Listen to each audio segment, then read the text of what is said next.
Hello friends, welcome to home food zone.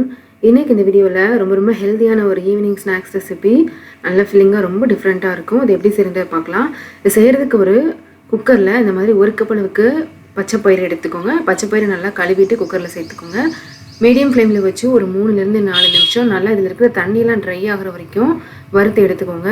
இந்த மாதிரி வறுத்துட்டு நம்ம வேக வச்சோன்னா பருப்பு ஊற வைக்காமல் இருந்தாலும் உங்களுக்கு சட்டுன்னு வெந்துடும். அதனால் நல்லா வறுத்துட்டு நம்ம வேக வச்சு எடுக்கணும். இப்போ பார்த்தீங்கன்னா அதில் இருக்கிற தண்ணியெலாம் நல்லா கம்ப்ளீட்டாக ட்ரை ஆயிடுச்சு. இந்த அளவுக்கு ட்ரையாக வறுத்துட்டு இதில் 2 கப் அளவுக்கு தண்ணி ஊற்றிக்கோங்க.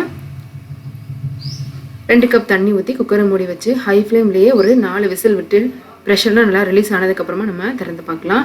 இதுக்குள்ளே நம்ம இதுக்கு தேவையான மாவு பிசைஞ்சிக்கலாம்.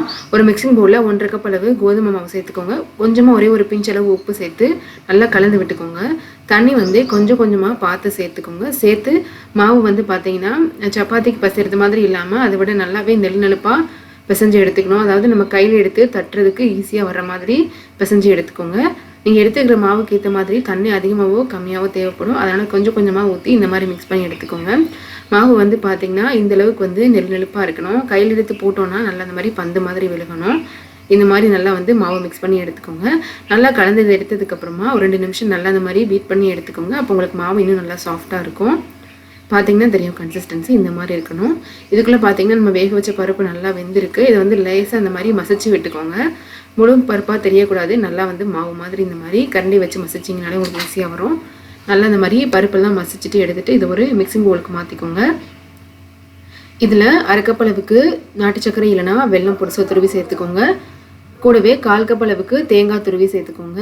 கொஞ்சமாக ஒரு 1/4 டீஸ்பூன் அளவுக்கு ஏலக்காய் தூள் சேர்த்து இது எல்லாமே சேர்த்து நல்லா கலந்து விட்டுக்கோங்க. பருப்பு நல்லா சூடாக இருக்கும்போதே மசிச்சுட்டு வெல்லமும் தேங்காயும் போட்டுக்கோங்க. அப்படி செய்யும்போது உங்களுக்கு வெல்லம் அந்த ஹீட்லேயே நல்லா உருகிடும். நம்ம எக்ஸ்ட்ராவாக போட்டு பசைய தேவையில்லை. அதனால் நல்லா சூடாக இருக்கும்போதே நல்லா சேர்த்து இந்த மாதிரி மிக்ஸ் பண்ணி எடுத்துக்கோங்க. இப்போ இது நல்லா மிக்ஸ் பண்ணி எடுத்தாச்சு. செய்கிறதுக்காக இந்த மாதிரி வாழை இலை பீஸை கட் பண்ணி எடுத்துக்கோங்க. இதில் நல்லா மாவு ஒரு கைப்பிடி அளவு எடுத்து போட்டு நல்லா மெல்லிசை தட்டி எடுத்துக்கோங்க. மாவு கையில் கண்டிப்பாக ஒட்டும். தண்ணி நல்லா கையில் நினச்சிட்டு இந்த மாதிரி தட்டி எடுத்துக்கோங்க. எந்த அளவுக்கு நல்லா மெல்லிசை தட்டி எடுக்க முடியுமோ எடுத்துக்கோங்க. அந்த அளவுக்கு நமக்கு சீக்கிரமாக வெந்து வந்துடும். இப்போ இதில் நம்ம ஏற்கனவே பிசைஞ்சு எடுத்து வச்சுருக்கிற இந்த ஸ்டஃபிங்கை நல்லா இந்த மாதிரி கையில் பிடிச்சி ஒரு சைடு வச்சு இன்னொரு சைடு நல்லா இந்த மாதிரி மடித்து சைடில் இந்த மாதிரி லேசாக அழுத்தி விட்டுக்கோங்க. இப்போ இதை நம்ம சுட்டு எடுக்கணும். இதே மாதிரியே மீதி இருக்கிற மாவு எல்லாத்தையுமே வாழை இலையில் போட்டு ரெடியாக செஞ்சு எடுத்து வச்சுக்கோங்க. இது சுட்டு எடுக்கிறதுக்காக ஒரு தோசை தவா சூடு பண்ணிவிட்டு இந்த மாதிரி இலையை நம்ம உள்ளே சேர்த்துக்கலாம். 1 இல்லை 2 அந்த மாதிரி வச்சு பொரிச்சு எடுத்துக்கோங்க. ரொம்ப அதிகமாக மேலே வைக்க வேண்டாம். அப்போ தான் உங்களுக்கு சீக்கிரமாக வேகும். மேலே லேசாக எண்ணெய் தேவைப்பட்டால் சேர்த்துக்கலாம். எண்ணெய் சேர்க்காமையே கூட சுட்டு எடுக்கலாம். எண்ணெய் சேர்க்காமல் இருந்தால் கொஞ்சம் லேட்டாகும் வேகிறதுக்கு. நான் லேசாக மேலே எண்ணெய் தடவி விட்டுருக்கேன். ஒரு சைடு நல்லா இலை சுருங்கி வரும். இதிலே நமக்கு தெரியும். ஒரு சைடு நல்லா வெந்ததும் நம்ம திருப்பி விடலாம்.